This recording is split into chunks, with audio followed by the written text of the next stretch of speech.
Part 4 of our Silent Killers Week brings us one of the biggest contributing factors to a host of illnesses and diseases. According to the CDC, 2 out of every 3 Americans are considered either overweight or obese. And the trend towards unhealthy habits is starting even younger, with nearly 20% of children between the ages of 6 and 11 considered obese. And here with some important information about the real danger of obesity is Dr. Ted Leon. And good morning, Ted. Thanks for being with us. Thanks. Nice to be here. Now, one thing that I thought was interesting was that it doesn't really matter so much about your weight or your physical appearance. That's the problem, but you're talking about something much deeper than that.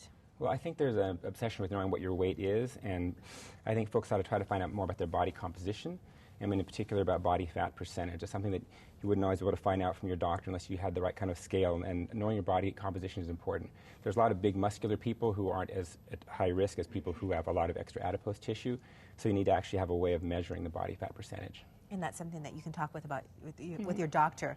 Now, there's something called a metabolic syndrome. That's also a factor? Yeah, I think that's what's most important, is to know if a person has obesity, and that's real common. It's about 1/3 of the people in Hawaii have obesity. Third. If you have obesity, do you have obesity with metabolic syndrome? Metabolic syndrome is basically when you're heading towards diabetes and high cholesterol and usually and some hypertension. So it's a term which isn't used all that often, but basically before you've been fully diagnosed as hypertense, diabetic, or with high cholesterol, there's this intervening kind of syndrome we call it metabolic syndrome, and it does show, it's a blood test, and also it's results from a blood test and from an exam, and you can see that a person's sort of heading in that direction. So if you have obesity that has metabolic syndrome, that's usually telling you you're on your way to getting diabetes. You're going to have more health troubles because of that. So there's a concept that you might have a sort of metabolically normal obesity, where you have extra adipose tissue, it's around your butt instead of around your belly, and it's not causing you as much health troubles. But if you have this thing called metabolic syndrome, that the obesity and the extra adipose tissue is around your belly, is causing some troubles early on, and it's detected way sooner than you might otherwise. So I try to encourage people to actually have a primary care doctor, do some vital sign testing, do some blood testing, and find out if you have this condition even before you might have been told you were diabetic. Wow, okay. So that's important to know. So body fat percentage, metabolic syndrome, but also there's something else, sleep apnea, that might be a problem for some. That's the third thing. I usually tell people, do you want to know if you have plain obesity, or obesity with metabolic syndrome, or obesity with metabolic syndrome and diabetes, right? And if you have either the diabetes or metabolic syndrome, that's a trouble right there, and you need to address that.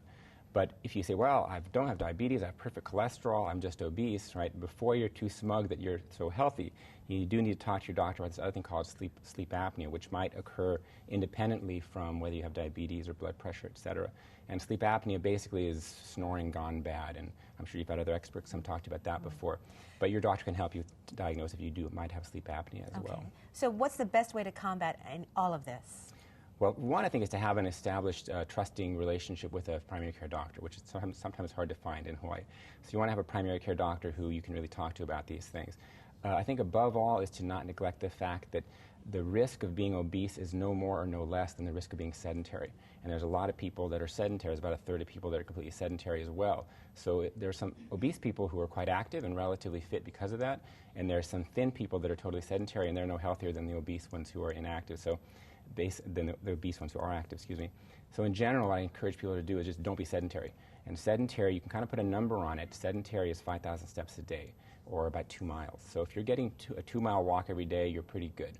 If you can't do that all at once, you should wear a pedometer, and if you collect 5,000 steps a day, that's usually pretty good as well.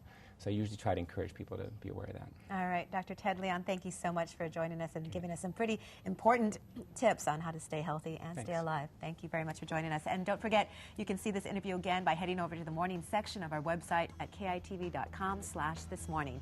It's 5:19. We'll be right back.